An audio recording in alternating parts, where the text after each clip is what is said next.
അല്ല പിള്ളേച്ച ഞാനൊരു രുക്മിണിയായിട്ടുള്ള എല്ലാ ബന്ധവും ഉപേക്ഷിക്കാം. മാധവന്റെ ആധാരം തിരിച്ചു കൊടുത്ത് കേസ് ഒഴിവാക്കി തരാൻ പറ്റും. അങ്ങനെയാണെങ്കിൽ മാധവൻ തയ്യാറാണ്.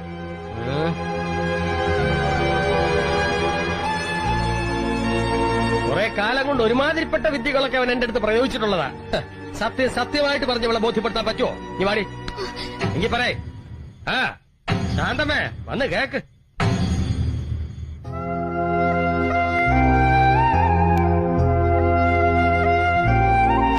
കോടതിയില് പിള്ളേച്ചനോട് മുട്ടാൻ വേണ്ട പണവും സ്വാധീനം ഇല്ലാതെ വന്നപ്പോ ഞാൻ കണ്ട ഒരു പോംവഴി നിന്നെ പ്രേമിച്ച് വസ്താക്കലായിരുന്നു.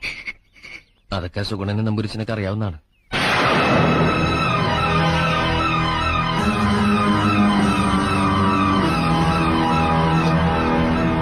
പറഞ്ഞതൊക്കെ സത്യ. പക്ഷെ ഇപ്പോ ഈ ഭൂമിയിലുള്ള മറ്റൊന്നിനു വേണ്ടിയും മാധവൻ നിന്നെ